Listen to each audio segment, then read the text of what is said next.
Buying a new construction home, what is the process?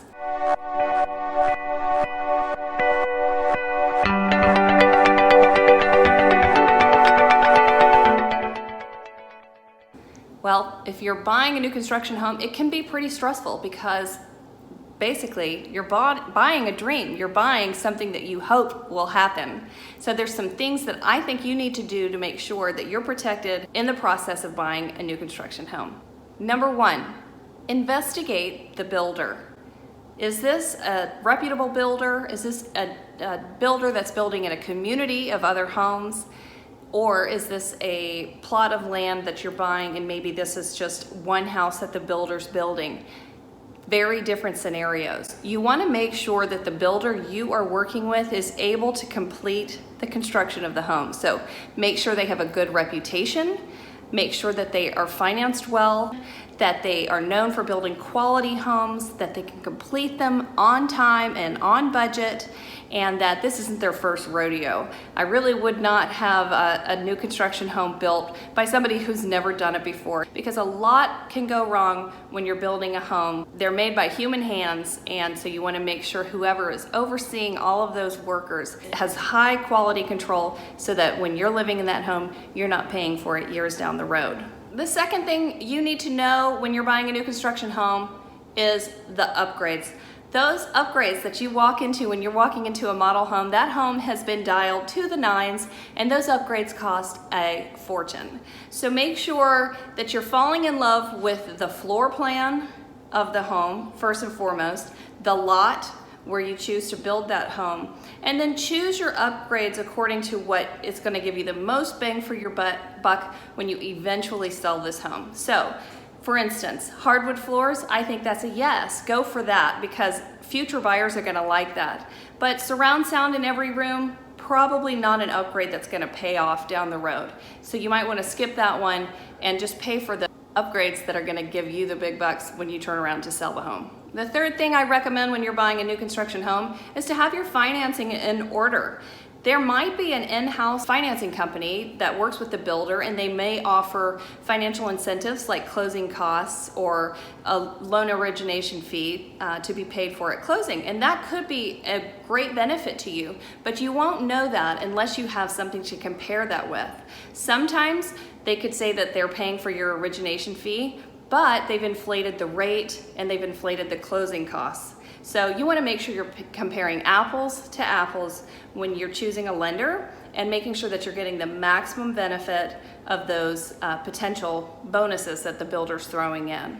My third tip is to have home inspections throughout the building process. This is very important and it's often missed, especially if you don't have an agent that you're working with who can guide you in this. Make sure you have your own home inspection. So your inspector can go at different phases in the building. So for instance, when they put up the stick frame, they can go and inspect that. After it's been drywalled in and electrical's been in, they can inspect that. And then of course, when it's finished and all of the appliances are in and the systems are working, you definitely want to have an inspection, go back out and make sure that all of those things are working. I actually had a situation with a client where my inspector found that they had built the house with some missing roof trusses. It's crazy that this happened, but it happens because they're just human beings that are making these houses. Well, missing roof trusses can actually compromise the life cycle of a roof. So we were able to have those roof trusses built in, save the roof for my client. But if she had not had an inspection, you know, her roof maybe could have been halved in terms of its useful life, and that'll cost her a lot of money. My fourth tip is to make sure you read that contract thoroughly. Most new construction homes and new construction builders have their own real estate contract. They're not using the standard real estate contract that even a realtor would use. They're having their own lawyers draft this, and they're often very one-sided towards the builder. For instance, the builder may penalize you if you cannot close on time, but they'll give themselves up to 2-3 months to be late with the construction of your home. You want to make sure that there's some fairness in those situations.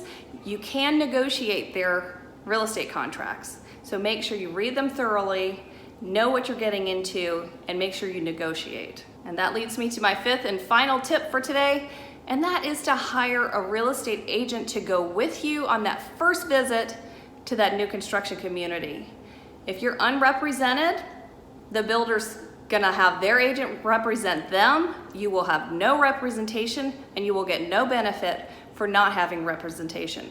You wanna make sure you work with a realtor who has actually done some new construction in the past so that they know what to look for. They know what can be negotiated, like maybe some appliance packages, some upgraded paint, some other things like window treatments. Those things can all be negotiated. You want a good realtor on your side to make sure that those things are negotiated on your behalf, and also so that you're protected in the case that something happens and you need to get your money back. So those are my tips for new construction home buying process. It's a wonderful thing to do. You can make a home exactly how you want it if you're building from scratch, but you just need to know what to do to be protected. So if you have any questions, if you're looking for a new construction home here in the Atlanta area, I'd love to talk to you about it. Be happy to show you around. My number is 404-931-2589. And I wanted to let you know, I went ahead and created a list of every new construction home. I've got a link to that below. Go ahead and sign up for that. You'll get updated every week as new homes come on the market. And if you're ready to go see them, I'm ready to take you there. Take care. See you next time.